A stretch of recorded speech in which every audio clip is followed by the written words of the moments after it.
জাতীয় থেকে আন্তর্জাতিক, প্রান্তিক জনপদ থেকে নগর, চারপাশে ঠিক এই মুহূর্তে কি ঘটছে তা নিয়ে আজকের আয়োজন এখন চারদিক। পুরো আয়োজন জুড়ে সঙ্গে আছে আমি মেহেরিন আনি। ঢাকা মেডিকেলে চিকিৎসকদের উপর হামলার প্রতিবাদে দুপুর থেকে দেশের সব সরকারি বেসরকারি হাসপাতালে কমপ্লিট শাটডাউনের ঘোষণা দিয়েছেন চিকিৎসকরা। হামলাকারীদের 24 ঘন্টার মধ্যে গ্রেপ্তারের আলটিমেটাম সহ চিকিৎসকদের নিরাপত্তা নিশ্চিতের দাবি জানান তারা। দুপুরে কর্মবিরতির মধ্যে জরুরি বৈঠক শেষে এমন ঘোষণা দেন ঢাকা মেডিকেলের চিকিৎসকরা। চিকিৎসকদের দাবির প্রতি সমর্থন জানিয়েছেন নার্সিং স্টাফরাও।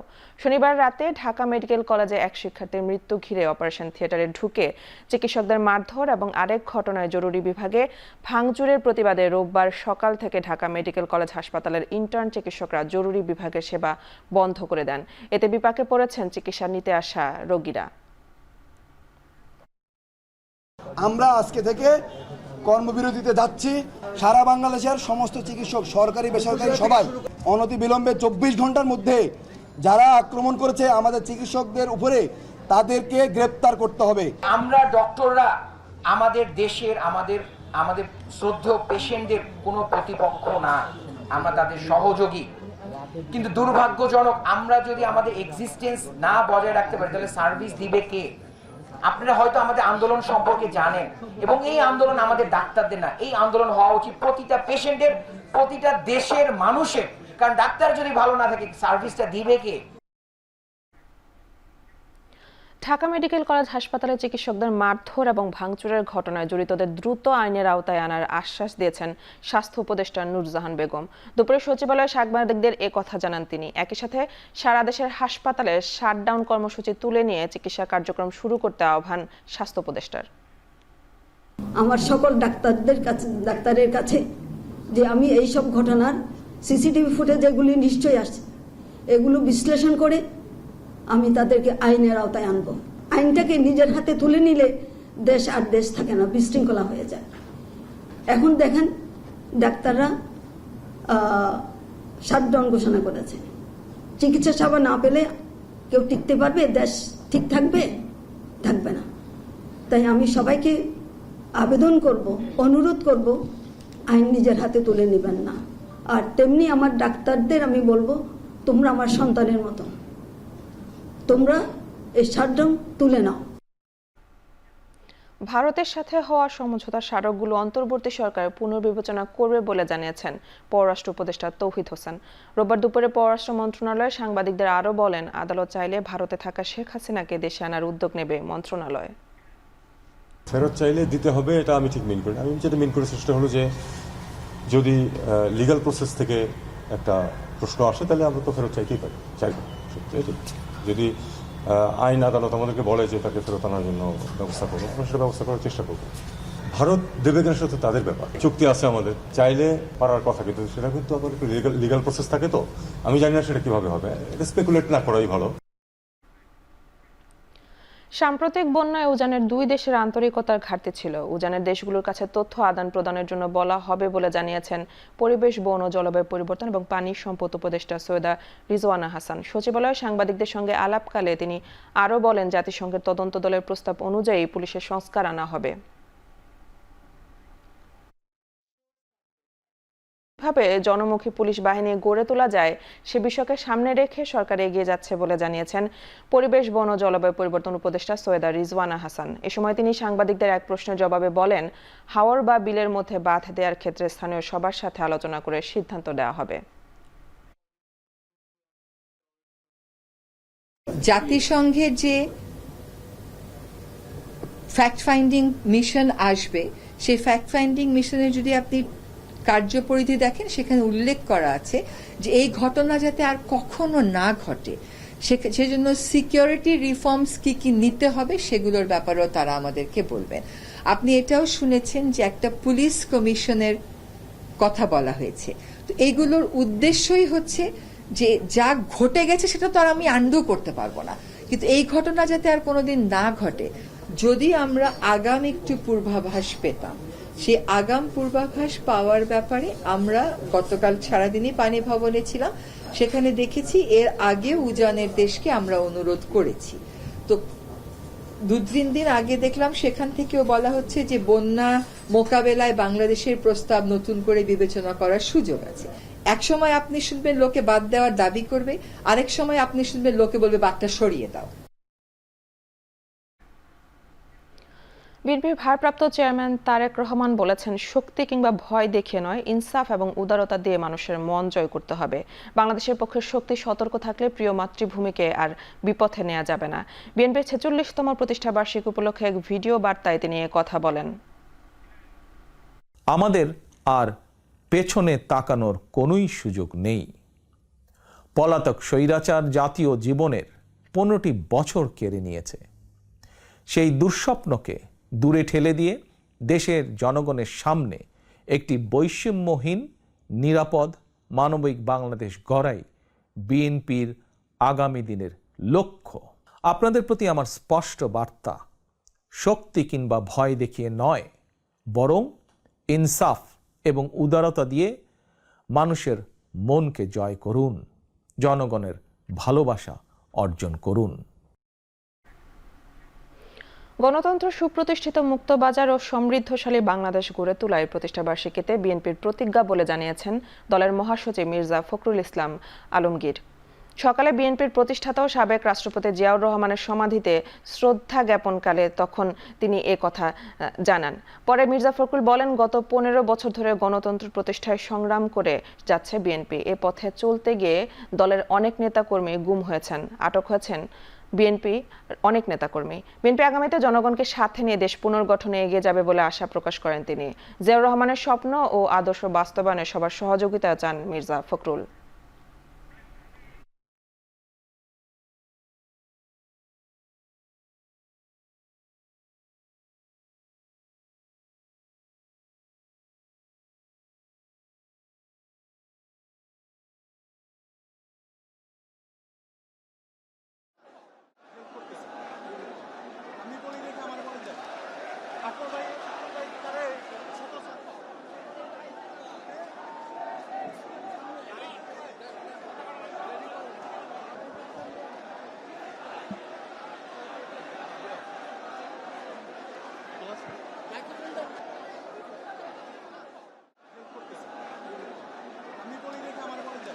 বাংলাদেশ জাতীয়তাবাদী দল সবসময় নেতৃত্ব দিয়েছে, আগামী দিনেও তার সঠিক রাজনীতি এবং জনগণকে সঙ্গে নিয়ে আবারও সঠিকভাবে সামনের দিকে এগিয়ে যাবে এবং দেশকে পুনর্গঠন করবার কাজে মাঝে বাংলাদেশকে নতুন করে গড়ে তোলবার জন্য তিনি যে কাজ করছেন, সেই বাংলাদেশকে গড়ে তোলবার জন্য আজকে আমরা প্রতিজ্ঞাবদ্ধ হয়েছি, শপথ দিয়েছি এবং যে কোনো বাধাই আসুক সব চ্যালেঞ্জকে মোকাবেলা করে বাংলাদেশে গণতন্ত্র সুপ্রতিষ্ঠা করা, মুক্ত বাজার অর্থনীতিকে প্রতিষ্ঠা করা, সমৃদ্ধ বাংলাদেশে পরিণত করার জন্য আমরা কাজ করে যাব।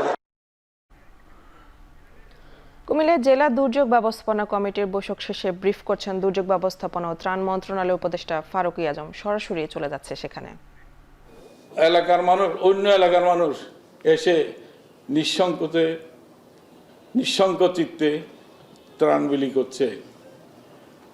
এই মানবিকতার এই রূপ, এটা অনন্য সাধারণ রূপ। আমরা সবাই এক, আমাদের মধ্যে কোনো পারস্পরিক কোনো বিদ্বেষ বিভাজন আমাদের মধ্যে নাই।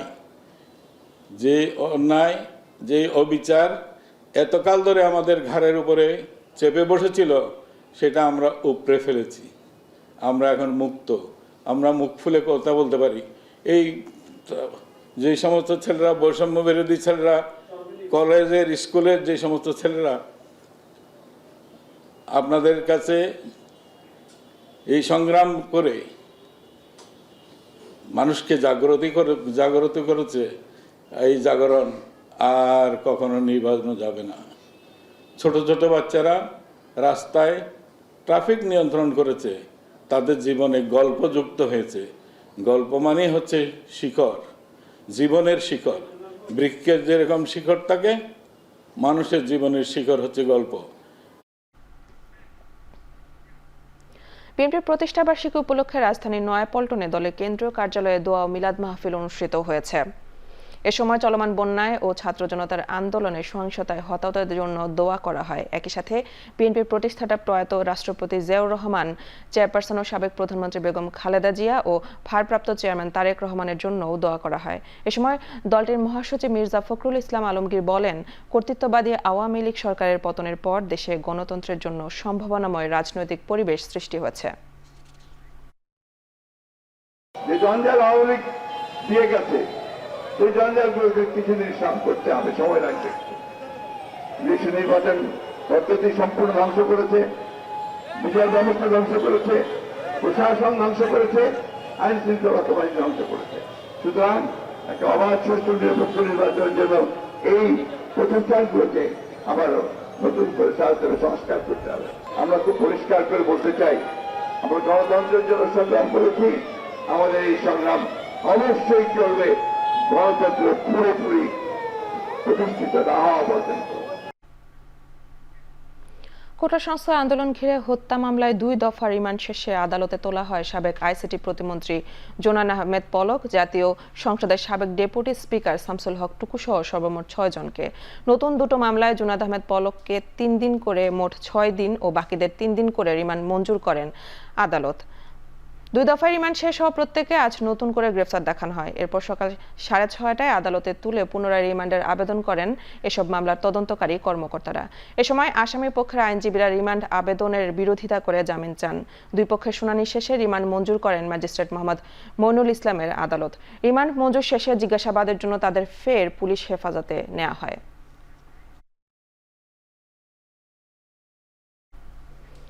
ছাত্র জনতাকে নির্বিচারে হত্যার দায়ে আওয়ামী লীগকে নিষিদ্ধ নিবন্ধন বাতিল চেয়ে দায়ের করা রিট খারিজ করে দিয়েছেন হাইকোর্ট। রোববার বিচারপতি AKM আসাদুজ্জামান ও বিচারপতি মোহাম্মদ মাহবুবুল ইসলামের হাইকোর্ট বেঞ্চ রিটটি উত্থাপিত হয়নি মর্মে খারিজ করে আদেশ দিয়েছেন। এর আগে গত মঙ্গলবার আদালতে রাষ্ট্রপক্ষে শুনানির সময় অ্যাটর্নি জেনারেল মোহাম্মদ আসাদুজ্জামান রিটটি খারিজের আদেশ চেয়েছিলেন। তিনি সেদিন আদালতকে বলেন, অন্তর্বর্তীকালীন এই সরকারের শুধু আওয়ামী লীগ নয়, কোনো দল নিষিদ্ধ বা কোনো দলের নিবন্ধন বাতিলের ইচ্ছে নেই। গত 19 আগস্ট ছাত্র জনতাকে নির্বিচারে হত্যার দায়ে বাংলাদেশ আওয়ামী লীগকে নিষিদ্ধ নিবন্ধন বাতিল চেয়ে হাইকোর্টে রিট করেন নরসিংদী সারদা সোসাইটির নির্বাহী পরিচালক আরিফুর রহমান মুরাদ ভূঁইয়া। এই রিটে যেসব প্রতিষ্ঠান শেখ হাসিনার নামে রয়েছে সেগুলোর নাম পরিবর্তনও চাওয়া হয়েছে। এছাড়া রিটে দেশ সংস্কারের লক্ষ্যে বর্তমান অন্তর্বর্তী সরকারের মেয়াদ সর্বনিম্ন 3 বছর চাওয়া হয়েছে। সেই সঙ্গে বিদেশে পাচার করা 11 লাখ কোটি টাকা ফেরত আনতে এবং বিগত আওয়ামী লীগ সরকারের আমলে চুক্তিভিত্তিক নিয়োগ পাওয়া কর্মকর্তাদের বদলি চাওয়া হয় এই রিটে।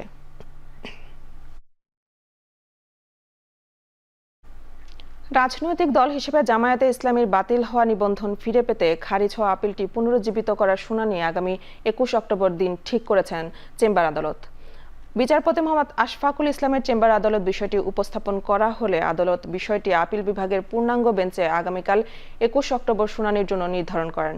এক রিট আবেদন নিষ্পত্তি করে 2013 সালের 1 আগস্ট জামায়াতে ইসলামীর নিবন্ধন বাতিল ও অবৈধ ঘোষণা করে রায় দেন হাইকোর্ট। এরপর 2018 সালের 7 ডিসেম্বর বাংলাদেশ জামায়াতে ইসলামীর নিবন্ধন বাতিল করে প্রজ্ঞাপন জারি করে নির্বাচন কমিশন। পরবর্তীতে হাইকোর্ট রায়ের বিরুদ্ধে আপিল করে জামায়াতে ইসলামী। তবে হাইকোর্টের রায়ের বিরুদ্ধে করা আপিল শুনানিতে জামায়াতের মূল আইনজীবী উপস্থিত না থাকায় গত নভেম্বর তৎকালীন প্রধান বিচারপতি ওবায়দুল হাসানের নেতৃত্বাধীন 6 বিচারপতির আপিল বিভাগ ডিসমিস ফর ডিফল্ট বলে আপিল খারিজের আদেশ দেন। ফলে রাজনৈতিক দল হিসেবে জামায়াতে ইসলামের নিবন্ধন অবৈধ ঘোষণা করে হাইকোর্টের দেওয়া হয় রায় বহাল থাকে।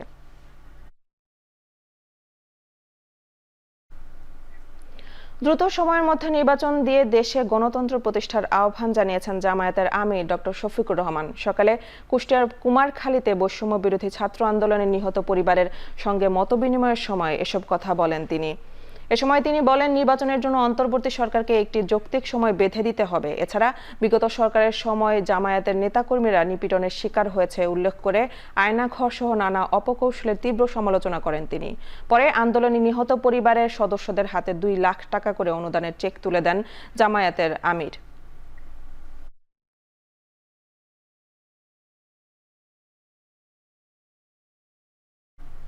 এখন চারদিকে নিচ্ছে একটি বিরতি, ফিরছি একটু পরেই।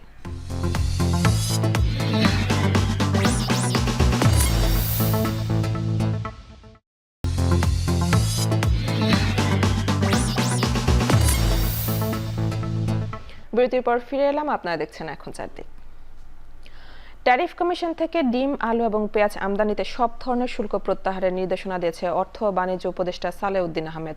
সচিবালয়ের নিজ সভাকক্ষে এক সভায় তিনি কথা বলেন। পোল্ট্রি ফিডের দাম কমবে জানিয়ে তিনি বলেন, ডিমের উৎপাদন পর্যায়ে সমস্যা রয়েছে বলে জানিয়েছেন উৎপাদকরা, তবে বিপণনের জন্য কোনো ধরনের ঘাটতি না হয় সেটি মনিটরিং করবে সরকার। কিছু যাদের আছে, কিছু যে সমস্যা আছে সেগুলো আমরা দেখব। তবু বলেছে উৎপাদন যাই এখন আপাতত চেষ্টা করেন উৎপাদন বাড়াতে, আবার বিপণনের জন্য বাজারের জন্য যায়, এবং বিপণনের ক্ষেত্রে মিডলম্যান আছে, অনেক কিছু আছে, সেটা আলাপ করে সেটা কমানো যায়। আর ভোক্তা অধিকার আছে, তারপর আমার কম্পিটিশন কমিশনে তারা কিন্তু মনিটর করবে ঠিকভাবে। মোট কথা প্রোডাকশন, মার্কেটিংয়ের যে কস্ট বাজার আর ভোক্তার কাছে বিরাট ব্যবধান থাকতে পারবে না। ফিডের দাম কমে যায়, ট্রান্সপোর্টের দাম কমে যাবে। এখন তেলের দাম কমিয়ে দিয়েছে, তো আমরা বলছি তেলের দাম কমলে আপনাদের ট্রান্সপোর্ট কস্ট কমবে, অর্থাৎ জিনিসপত্র রিফ্লেক্ট করে। বাংলাদেশের ওই টেন্ডেন্সি উপরের দিকে ওঠে আর নিচের দিকে নামে না, সেই এটা চলবে না, নামতে হবে। খাদ্য সচিব ইসমাইল হোসেন বলেছেন, এই মুহূর্তে দেশে খাদ্যের কোনো সংকট নেই, সরবরাহ পরিস্থিতি ভালো আছে, যে কারণে দুশ্চিন্তার কোনো কারণ নেই। দুপুরে খাদ্য মন্ত্রণালয়ে সাংবাদিকদের এ তথ্য জানান তিনি। দেশে খাদ্যের কোনো সংকট নাই, সরবরাহ ব্যবস্থা ভালো আছে। বোরো প্রোডাকশন ভালো হয়েছিল বলে সারা দেশে সরকারি বেসরকারি মজুদ পরিস্থিতি ভালো আছে। সরকারি খাদ্য গোদামে 20 লাখ টন খাদ্যশস্য মজুদ আছে। এই মুহূর্তে সাধারণ মানের কোনো চাল দেশের বাইরে থেকে আমদানি করার সরকারের কোনো পরিকল্পনা নাই। সারা দেশে ওএমএস কার্যক্রম চলমান আছে। ওএমএস কার্যক্রম 912টি কেন্দ্রে চলছে। ওএমএস কার্যক্রম ঢাকা মহানগরীতে 118টি দোকান, 70টি ট্রাক চলছে, এগুলো মোট 191টি কেন্দ্র। খাদ্য বান্ধব কর্মসূচি 3 মাস চলবে, এটি অলরেডি শুরু হয়েছে। এখন চারদিকে নিচ্ছে আরো একটি বিরতি, ফিরছে একটু পরেই।